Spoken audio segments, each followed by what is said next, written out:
Hello guys, welcome back to my channel. तो आज हम पढ़ने वाले हैं SKMU यूजी सेमेस्टर 3 सेशन है 24-28 मेजर 5 पॉलिटिकल साइंस का मोस्ट इंपॉर्टेंट क्वेश्चन आंसर, और ये सेट 1 है।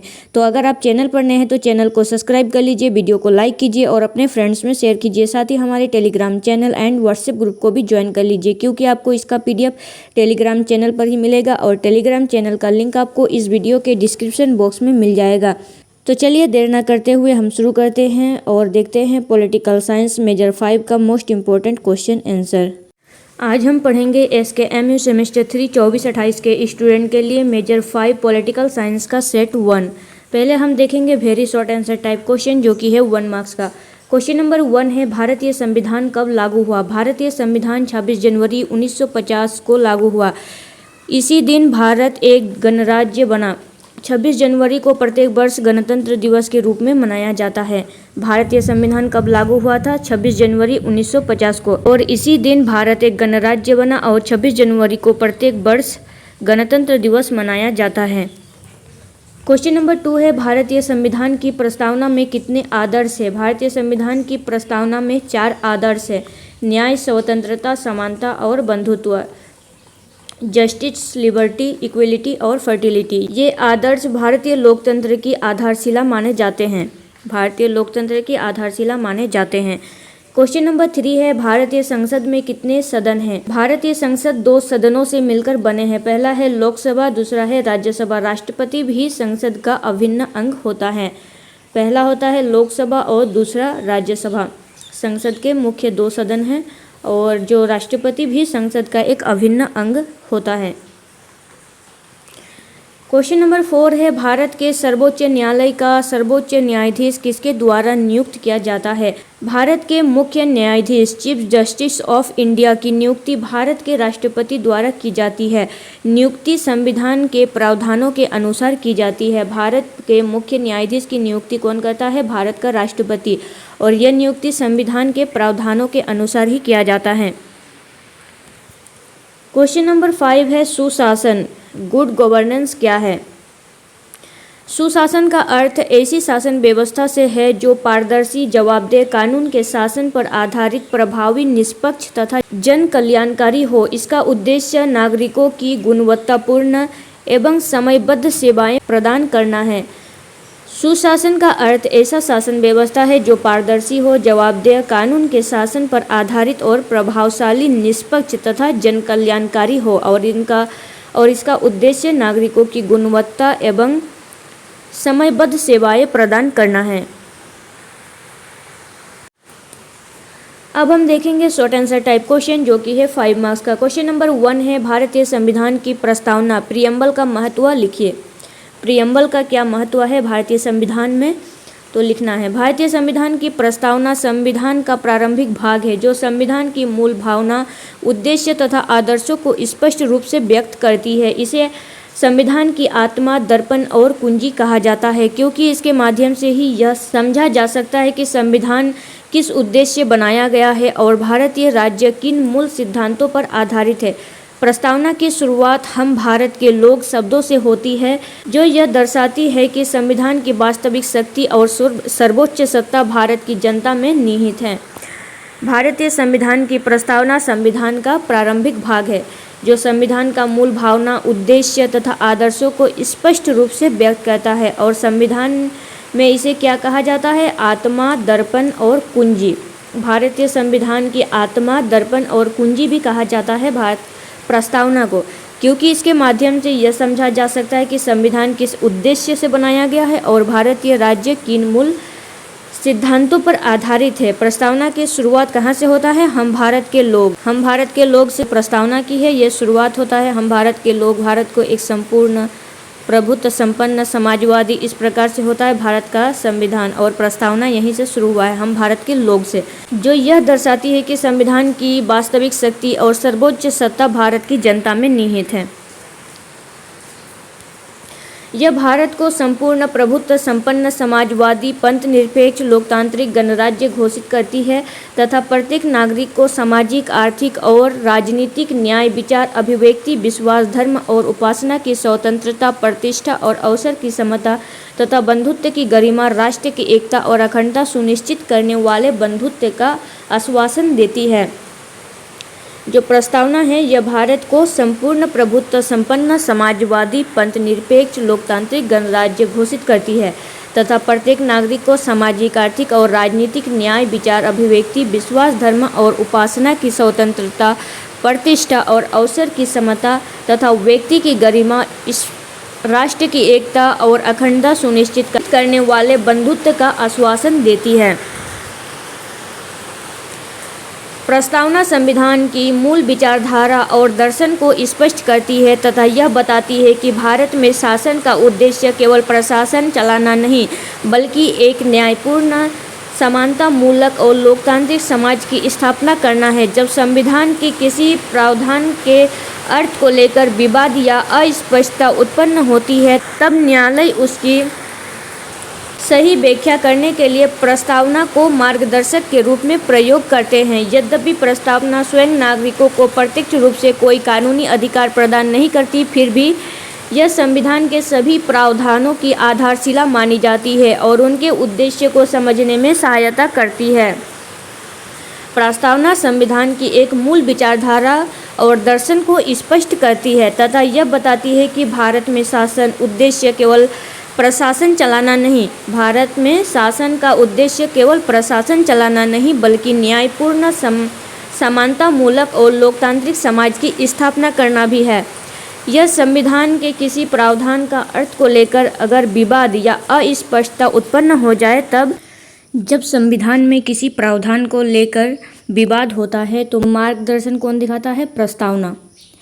यद्यपि प्रस्तावना स्वयं नागरिकों को प्रत्यक्ष रूप से कोई कानूनी अधिकार प्रदान नहीं करती, प्रस्तावना स्वयं नागरिकों को प्रत्यक्ष रूप से कोई कानूनी अधिकार प्रदान नहीं करती, फिर भी संविधान के सभी प्रावधानों की आधारशिला मानी जाती है और उनके उद्देश्य को समझने में सहायता करती है। इसके अतिरिक्त प्रस्तावना नागरिकों में लोकतांत्रिक मूल्यों, राष्ट्रीय एकता, सामाजिक न्याय, धर्मनिरपेक्षता, समानता और बंधुत्व की भावना को सुदृढ़ करती है। यह सरकार को भी संविधान के आदर्शों के अनुरूप कार्य करने की प्रेरणा देती है ताकि प्रत्येक नागरिक का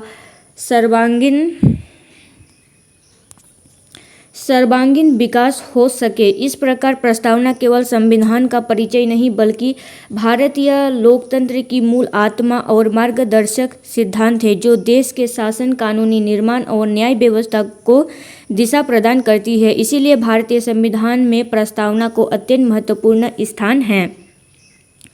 इसके अतिरिक्त प्रस्तावना नागरिकों को लोकतांत्रिक मूल्य, राष्ट्रीय एकता, सामाजिक न्याय, धर्मनिरपेक्षता, समानता, बंधुत्व की भावना को सुदृढ़ करती है और यह सरकार को संविधान के आदर्शों के अनुरूप कार्य करने की प्रेरणा देती है ताकि प्रत्येक नागरिक का सर्वांगीण विकास हो सके। और इस प्रकार प्रस्तावना केवल संविधान का परिचय नहीं है, बल्कि भारतीय लोकतंत्र की मूल आत्मा और मार्गदर्शक सिद्धांत है, जो देश के शासन, कानूनी निर्माण और न्याय व्यवस्था को दिशा प्रदान करती है। इसीलिए भारतीय संविधान में प्रस्तावना का अत्यंत महत्वपूर्ण स्थान है। क्वेश्चन नंबर 2 है, मौलिक अधिकारों फंडामेंटल राइट्स की प्रमुख विशेषताओं का वर्णन कीजिए। मौलिक अधिकार भारतीय संविधान के भाग 3 अनुच्छेद 12 से 35 में वर्णित है। ये अधिकार प्रत्येक नागरिक के व्यक्तित्व के विकास, स्वतंत्रता, समानता तथा गरिमापूर्ण जीवन की रक्षा के लिए प्रदान किए गए हैं। इन्हें लोकतंत्र की आधारशिला माना जाता है। मौलिक अधिकार फंडामेंटल राइट्स भारतीय संविधान के भाग 3 और अनुच्छेद 12 से 35 में वर्णित है। ये अधिकार प्रत्येक नागरिक के व्यक्तित्व के विकास, स्वतंत्रता, समानता, गरिमापूर्ण जीवन की रक्षा के लिए प्रदान किए गए हैं और इन्हें लोकतंत्र की आधारशिला माना जाता है। मौलिक अधिकारों की प्रमुख विशेषताएं इस प्रकार है। यह संविधान द्वारा प्रदत्त और न्यायालय द्वारा संरक्षित अधिकार है। यदि किसी नागरिक के मौलिक अधिकारों का उल्लंघन होता है तो वह सर्वोच्च न्यायालय दिया गया है अनुच्छेद 32 में, या उच्च न्यायालय दिया गया है अनुच्छेद 226 में जा सकता है। यह अधिकार पूर्णतः निरपेक्ष नहीं है, बल्कि जनहित, सुरक्षा और सार्वजनिक व्यवस्था के लिए इन पर युक्तिसंगत प्रतिबंध लगाए जा सकते हैं। कुछ अधिकार केवल भारतीय नागरिकों को प्राप्त है, बल्कि कुछ अधिकार भारत में रहने वाले सभी व्यक्तियों को उपलब्ध है। मौलिक अधिकार समानता, स्वतंत्रता, शोषण के विरुद्ध सुरक्षा, धर्म की स्वतंत्रता, सांस्कृतिक एवं शैक्षिक अधिकार तथा संवैधानिक उपचार का अधिकार प्रदान करते हैं। ये अधिकार नागरिकों और राज्य के बीच संतुलन बनाए रखते हैं तथा लोकतांत्रिक शासन व्यवस्था को मजबूत करते हैं। मौलिक अधिकारों की प्रमुख विशेषताएं इस प्रकार है। क्या है? तो ये संविधान द्वारा प्रदत्त और न्यायालय द्वारा संरक्षित अधिकार है। यदि किसी नागरिक के मौलिक अधिकार का उल्लंघन होता है तो वह सीधे सर्वोच्च न्यायालय या उच्च न्यायालय में जा सकता है। ये अधिकार पूर्णतः निरपेक्ष नहीं है। ये अधिकार पूर्णतः निरपेक्ष नहीं है, बल्कि जनहित, सुरक्षा और सार्वजनिक व्यवस्था के लिए इन पर युक्तिसंगत प्रतिबंध लगाए जा सकते हैं। कुछ अधिकार केवल भारतीय नागरिकों को प्राप्त है। कुछ अधिकार केवल भारतीय नागरिकों को प्राप्त है, जबकि कुछ अधिकार भारत में रहने वाले सभी व्यक्ति को उपलब्ध है। मौलिक अधिकार समानता, स्वतंत्रता, शोषण के विरुद्ध सुरक्षा, धर्म स्वतंत्रता, सांस्कृतिक एवं शैक्षिक अधिकार तथा संवैधानिक उपचार का अधिकार प्रदान करते हैं। ये अधिकार नागरिकों और राज्य के बीच संतुलन को बनाए रखते हैं तथा लोकतांत्रिक शासन व्यवस्था को मजबूत करते हैं। निष्कर्ष में बताया गया है, इस प्रकार मौलिक अधिकार भारतीय संविधान की महत्वपूर्ण विशेषता है। ये नागरिकों की स्वतंत्रता और गरिमा की रक्षा करते हैं, लोकतंत्र को सशक्त बनाते हैं तथा न्याय, समानता और स्वतंत्रता पर आधारित समाज की स्थापना में महत्वपूर्ण भूमिका निभाते हैं। इस प्रकार मौलिक अधिकार भारतीय संविधान की महत्वपूर्ण विशेषता है और ये नागरिकों की स्वतंत्रता की गरिमा की रक्षा करते हैं, लोकतंत्र को सशक्त बनाते हैं तथा न्याय, समानता और स्वतंत्रता पर आधारित समाज की स्थापना में महत्वपूर्ण भूमिका निभाते हैं। क्वेश्चन नंबर 3 है, भारतीय राजनीति में जाति, कास्ट की भूमिका का संक्षिप्त वर्णन कीजिए। भारतीय राजनीति में कास्ट की भूमिका क्या है, इसका संक्षिप्त वर्णन करना है। भारतीय राजनीति में जाति एक महत्वपूर्ण सामाजिक और राजनीतिक तत्व है। स्वतंत्रता के बाद लोकतांत्रिक व्यवस्था और सार्वभौमिक वयस्क मताधिकार लागू होने से विभिन्न जातियों की राजनीतिक भागीदारी बढ़ी। आज चुनावों में उम्मीदवारों के चयन, मतदान के व्यवहार, राजनीतिक दलों की रणनीति तथा सरकार के गठन में जाति का महत्वपूर्ण प्रभाव देखा जाता है। अनेक राजनीतिक दल विभिन्न जातीय समूहों के समर्थन को ध्यान में रखकर अपनी नीतियां और चुनावी रणनीति तैयार करते हैं। भारतीय राजनीति में कास्ट एक महत्वपूर्ण सामाजिक और राजनीतिक तत्व है। स्वतंत्रता के बाद लोकतांत्रिक व्यवस्था और सार्वभौमिक वयस्क मताधिकार लागू होने से विभिन्न जातियों की राजनीतिक भागीदारी बढ़ी। तो पहले ये सब नहीं होता था, पहले कास्ट देखकर ही सब कुछ किया जाता था। अगर आपका कास्ट अच्छा होगा या पिछड़े वर्ग के होंगे तो पिछड़े वर्ग को तो आप जानते ही होंगे कितना अत्याचार किया जाता था पिछड़े वर्ग के ऊपर। तो सार्वभौमिक वयस्क मताधिकार और लोकतांत्रिक व्यवस्था लागू होने के बाद जातियों में राजनीतिक भागीदारी बढ़ी। आज चुनावों में उम्मीदवारों के चयन, मतदान के व्यवहार, राजनीतिक दलों की रणनीति तथा सरकार के गठन में जाति का एक महत्वपूर्ण प्रभाव देखा जाता है। अनेक राजनीतिक दल विभिन्न जातीय समूहों के समर्थन को ध्यान में रखकर अपनी नीतियां और चुनावी रणनीति तैयार करते हैं। अनेक राजनीतिक दल भी विभिन्न जातीय समूहों के समर्थन को ध्यान में रखकर अपनी नीतियां और चुनावी रणनीति तैयार करते हैं। जाति ने पिछड़े वर्गों, अनुसूचित जातियों और अनुसूचित जनजातियों को राजनीतिक प्रतिनिधित्व और सामाजिक न्याय दिलाने में महत्वपूर्ण भूमिका निभाई है। आरक्षण जैसी नीतियों के माध्यम से इन वर्गों की भागीदारी बढ़ी है। दूसरी ओर जातिवाद, वोट बैंक की राजनीति, सामाजिक विभाजन और राजनीतिक ध्रुवीकरण जैसी समस्याएं भी उत्पन्न हुई हैं, जो लोकतंत्र की गुणवत्ता को प्रभावित करते हैं।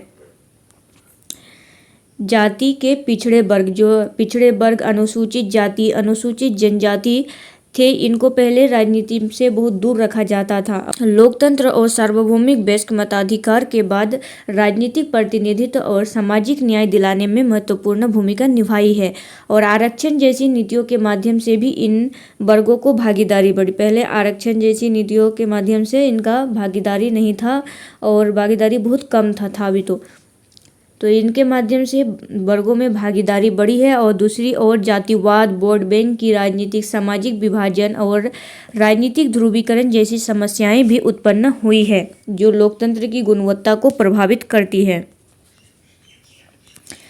इस प्रकार भारतीय राजनीति में जाति की भूमिका सकारात्मक और नकारात्मक दोनों रही है। एक ओर इसने वंचित वर्गों को राजनीतिक अधिकार और प्रतिनिधित्व प्रदान किया, वहीं दूसरी ओर जातीय राजनीति ने सामाजिक एकता और स्वस्थ लोकतांत्रिक परंपराओं के सामने चुनौतियां भी खड़ी की है। क्या कहा गया है निष्कर्ष में? इस प्रकार भारतीय राजनीति में जाति की भूमिका सकारात्मक और नकारात्मक दोनों रही है, अच्छा भी रहा है और बुरा भी रहा है। एक और इसने वंचित वर्गों को राजनीतिक अधिकार और प्रतिनिधित्व प्रदान किया, जो एक और जो वंचित वर्ग थे, जो पिछड़ा वर्ग था या अनुसूचित जाति जनजाति थे, जो वंचित वर्ग थे, उन्हें राजनीतिक अधिकार और प्रतिनिधित्व प्रदान किया गया। और दूसरी ओर जनजाति राजनीति ने सामाजिक एकता और स्वस्थ लोकतांत्रिक परंपराओं के सामने चुनौतियां भी खड़ी की है। अब हम देखेंगे लॉन्ग आंसर टाइप क्वेश्चन, जो कि है 15 मार्क्स का। क्वेश्चन नंबर 1 है, भारतीय राजनीति के अध्ययन के विभिन्न उपागमों का विस्तृत वर्णन कीजिए। भारतीय राजनीति के अध्ययन के विभिन्न उपागमों का विस्तृत वर्णन करना है। अप्रोच क्या है, विभिन्न अप्रोच क्या है भारतीय राजनीति के अध्ययन का।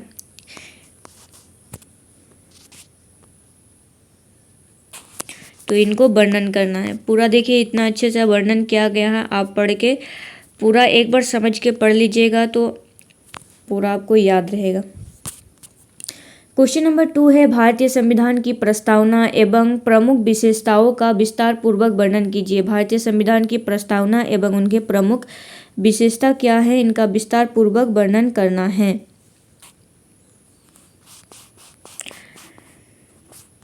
क्वेश्चन नंबर 3 दिया गया है, मौलिक अधिकार एवं राज्य के नीति निर्देशक तत्व का तुलनात्मक अध्ययन कीजिए। मौलिक अधिकार एवं राज्य के नीति निर्देशक तत्वों का तुलनात्मक अध्ययन करना है। Directive principles of state policy. Next question दिया गया है क्वेश्चन नंबर 4, भारत के प्रधानमंत्री की शक्तियों एवं कार्यों का विस्तृत वर्णन कीजिए। भारत के प्रधानमंत्री की शक्तियाँ क्या है और उनके कार्य क्या है, इसका विस्तार पूर्वक वर्णन करना है। क्वेश्चन नंबर 5 है, भारत में सुशासन, गुड गवर्नेंस का अर्थ क्या है और इनकी विशेषताएं एवं वर्तमान स्थिति का विस्तार पूर्वक वर्णन करना है। भारत में सुशासन का अर्थ, विशेषताएं एवं वर्तमान में इनकी स्थिति का विस्तार पूर्वक वर्णन करना है। तो ये था मोस्ट इम्पोर्टेंट क्वेश्चन, ये 5 क्वेश्चन हैं। ये जो पहले हमने देखा बैकग्राउंड साउंड में कितना आवाज़ कर रहा है, तो ये बारिश का है, बहुत ज़ोर से बारिश हो रहा है हमारे इधर और अभी थोड़ा छूटा हुआ है, तो इसीलिए हम पूरा वीडियो को बना लिए छूटने के बाद। तो अगर आपको वीडियो अच्छा लगा हो तो चैनल को सब्सक्राइब कर लीजिए, वीडियो को लाइक कीजिए और अपने फ्रेंड्स में शेयर कीजिए। और PDF के लिए आपको टेलीग्राम चैनल को ज्वाइन कर लेना है। तो चलिए मिलते हैं नेक्स्ट वीडियो में, तब तक के लिए थैंक यू।